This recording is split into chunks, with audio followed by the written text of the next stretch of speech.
আসসালামু আলাইকুম। দেখলে ওইবা মাতাল আর খাইলে ওই যাইবা টাল। আজকের রেসিপিটা হইল গিয়ে আমার মিঠা ফুলাও। তো মিঠা ফুলাও রানবা লাগে আমি লইছি 2 কেজি সিদ্ধ চাউল। চাউল সুন্দর সুন্দর করে দইয়া বয়াই দিলাম সিদ্ধ। হাফ সিদ্ধ দিয়া আমি একটা জানির মাঝে লইয়া রাখি দিমু পানি জরবার লাগে। এদিকে আমি বয়াই দিলাম চুলাতে একটা ডেগমাই দিলাম পরিমাণ মতো তেল।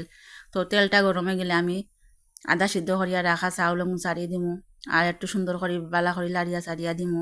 এরপরে দিলাম কিশমিশ দালচিনি এলাচি দিয়া সুন্দর করিয়া আবার লাড়িয়া দিমু। চতুর্দিক থেকে লাড়া লাগবো যাতে মুড়ো না বয়। এখন দিলাইমু আমি চিনি। তো চিনিটা আমি দিলাম 2 কেজি চাউলের লগে আমি দিছি 1 কেজি চিনি। আর মিঠাটা আপনার পছন্দ অনুযায়ী দিবা।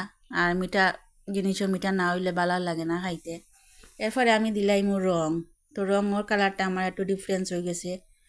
মিঠা ফুলাওর কালারটা থাকে আসলে জাফরান কালার, আমার গেছে ম্যাজেন্ডা কালার। তো যাই হোক কালারে আইতো যাইতো না, কালারটা মাসাল্লাহ খুব সুন্দর হয়েছে। এরপরে দিলাম তেজপাতা আর কুচরাইয়া রাখা নাইকলে কাপড় মতো দিছি দিয়া আবার একটু সময় লাড়িয়া চাড়িয়া দিয়া একটা ডাকনা দিয়ে ডাকিয়া রাখমু দমো।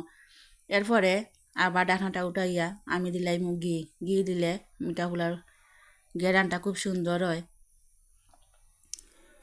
তো একটা ডাকনা দিয়ে ডাকিয়া রাখলাম আর কত সময় দমো। এরপরে আমি দিলাম কাঠবাদাম আর দিলাম কেওড়া জল। কেওড়া জলটা দিলে ঘেরানটা খুব সুন্দর হয়।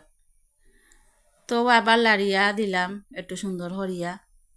আমার কাছে মনে হয়েছে একটু শক্ত রয়েছে, আমি একটা পলিথিন দিয়া মুড়াইয়া আর ডাকনা দিয়ে ডাকিয়া রাখমু চুলার উপরে দমো। আর চুলার আগুনটা একবারে কমাইয়া দিলাইমু।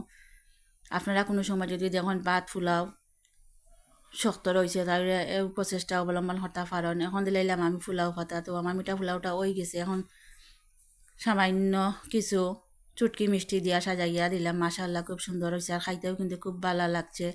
সকল ভালো থাকুক, সুস্থ থাকুক। আল্লাহ হাফিজ।